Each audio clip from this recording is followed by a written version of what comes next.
warahmatullahi wabarakatuh. Baik, pada kesempatan kali ini kami akan mempresentasikan hasil kerja kami, yaitu tentang media pembelajaran. Sebelumnya perkenalkan, nama saya Rafdia Mezan. Di samping saya rekan saya bernama Nur Azizah. Di era digital, pendidikan mengalami transformasi signifikan dengan pemanfaatan media pembelajaran. Media pembelajaran mencakup berbagai alat dan sumber daya seperti video, aplikasi interaktif, dan platform online yang mendukung pencapaian materi secara efektif. Penggunaan media ini meningkatkan kualitas pendidikan, membantu siswa memahami materi, dan menciptakan suasana belajar yang menarik. Media pembelajaran juga memberi sedikit bagi siswa untuk belajar. Namun, tantangan tetap ada, seperti keterbatasan akses teknologi, kemampuan guru dalam menggunakan media, dan risiko kelebihan informasi. Oleh karena itu, penting untuk mengeksplorasi jenis pembelajaran yang sesuai agar dapat terintegrasi dalam pendidikan secara efektif demi meningkatkan kualitas. Topik ini penting sebelum saya ingin menjelaskan apa itu media pembelajaran. Media pembelajaran merupakan segala bentuk alat, bahan atau sumber daya yang digunakan untuk menyampaikan informasi dan materi ajar dalam proses pendidikan. Media ini bertujuan untuk memfasilitas interaksi antara pengajar dan siswa sehingga proses belajar mengajar menjadi lebih efektif dan menarik. Penggunaan media pembelajaran yang tepat dapat membantu siswa dalam memahami konsep, meningkatkan keterlibatan, dan memperkuat kemampuan berpikir kritis. Selanjutnya itu jenis-jenis media pembelajaran. Media pembelajaran dapat dikelompokkan menjadi beberapa jenis berdasarkan format dengan cara penyampaian antara lain. Yang pertama itu media visual, alat yang menyajikan informasi dalam bentuk gambar atau grafik, diagram atau video, contohnya termasuk slide presentasi, poster, dan video pembelajaran.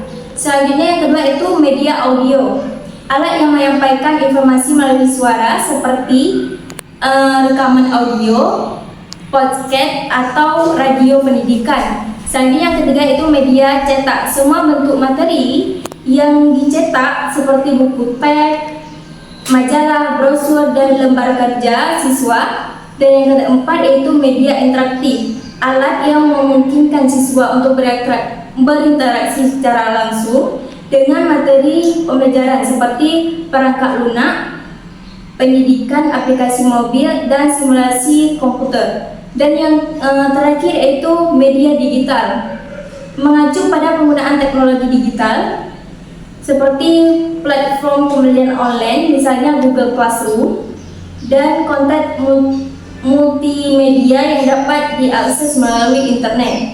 Selanjutnya yaitu fungsi media pembelajaran. Penggunaan media pembelajaran memiliki beberapa fungsi penting, diantaranya yaitu yang pertama, meningkatkan pemahaman. Media dapat membantu siswa memahami materi yang sulit dengan cara yang lebih visual dan alternatif. Selanjutnya yang kedua itu materi perhatian. Media yang variatif dapat menciptakan suasana belajar yang menarik dan memotivasi siswa. Selanjutnya yang terakhir yaitu mendukung pembelajaran mandiri. Dengan menggunakan media, siswa dapat belajar secara mandiri dan menyesuaikan ritme belajar mereka sendiri. Selanjutnya akan dijelaskan oleh rekan saya. Baik, keuntungan dalam menggunakan media pembelajaran. Berikut adalah beberapa keuntungan utama dari penggunaan media pembelajaran. Yang pertama yaitu meningkatkan keterlibatan siswa. Siswa cenderung lebih aktif berpartisipasi ketika materi disajikan melalui video, gambar edukasi, atau simulasi interaktif dibandingkan dengan metode konvensional seperti ceramah. Yang kedua yaitu membantu pemahaman konsep yang sulit.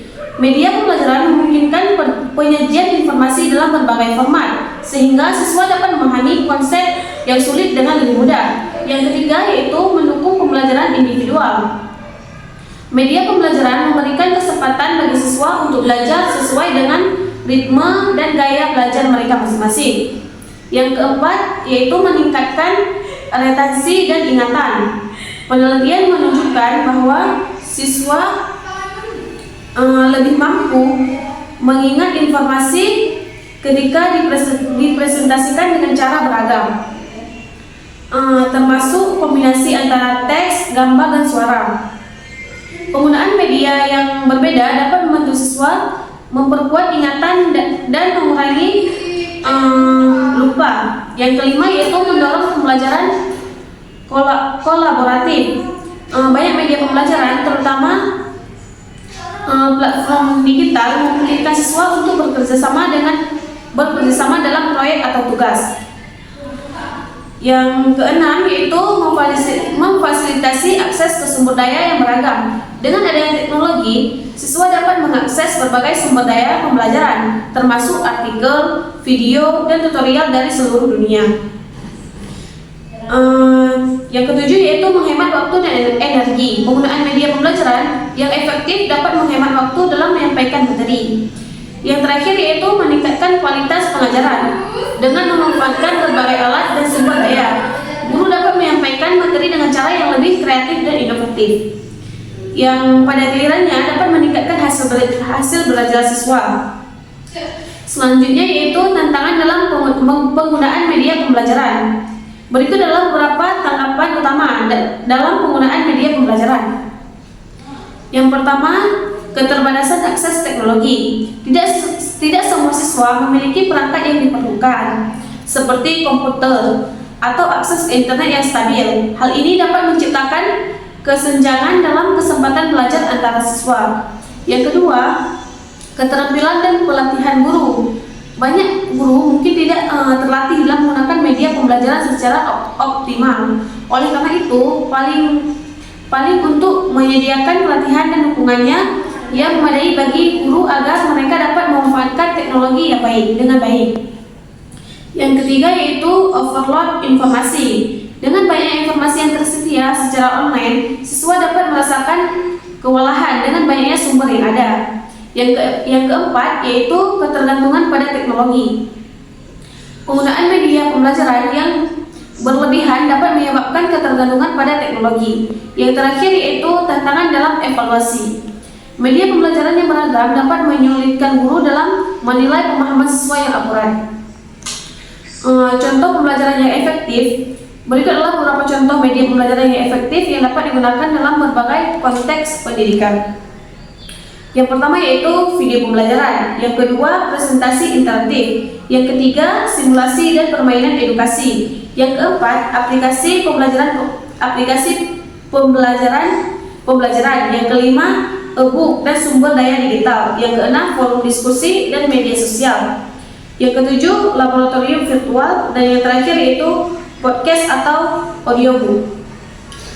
Baik, untuk menyimpulkan presentasi ini ada beberapa poin penting yang bisa kita ambil, yaitu media pembelajaran memegang peran penting dalam meningkatkan kualitas pendidikan di era modern ini dengan definisi yang mencakup berbagai alat, bahan, dan sumber daya yang digunakan untuk menyampaikan informasi.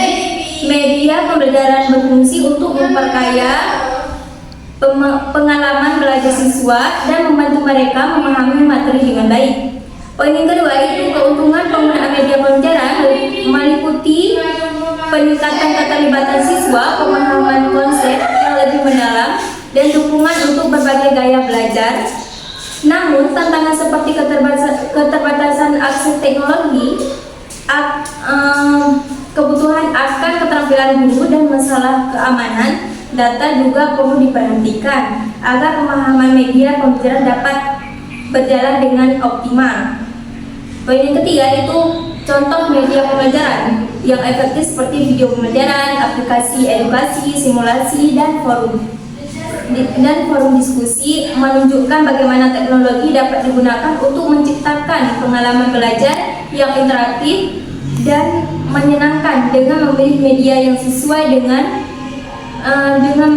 mengintegrasi secara tepat. Pendidikan dapat menciptakan suasana belajar yang lebih dinamis dan efektif. Sekian dari kami, lebih dan kurang kami mohon maaf. Assalamualaikum warahmatullahi wabarakatuh.